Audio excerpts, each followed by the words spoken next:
السلام عليكم، ازيكم عاملين ايه؟ ورينا لكم النهارده فيديو جديد على قناه جرينجلي.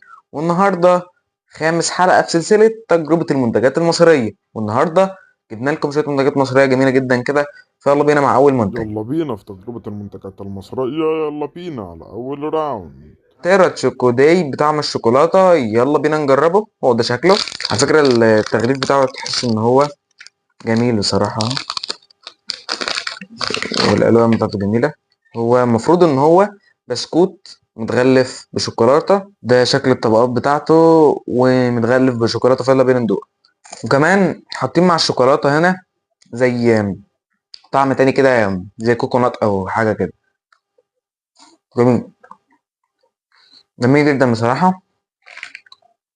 شوكو داي جميل. يلا بينا في تجربة المنتجات المصرية. يلا بينا على تاني راوند. وده يا جماعه تاني منتج معانا، وهو فريسكا.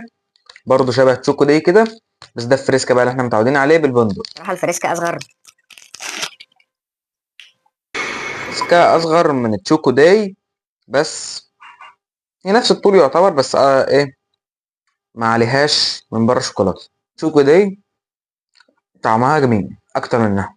برضه الحشو اللي جوه، طعم البندق مديله طعم برضه جميل. فبصراحه فريسكا برضه جميل. يلا بينا على المنتج التالت. يلا بينا في تجربة المنتجات المصرية. يلا بينا على تالت راوند.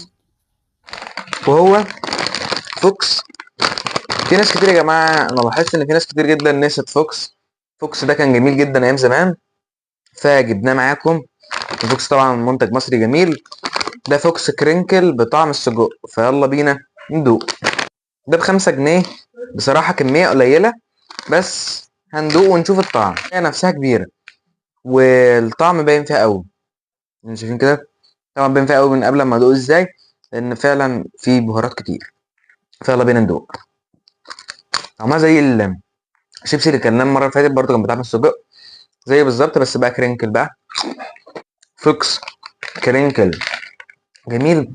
وعلى فكرة يا جماعة، بحس ان فوكس في معظم الأطعمة أحسن من تايجر كمان، بس انتوا مش واخدين بالكم من فوكس أوي. لا، فوكس جميل جدا والمنتجات جميلة. خلصنا معاكم الفيديو، متنسوش تحطوا لايك، والسلام عليكم.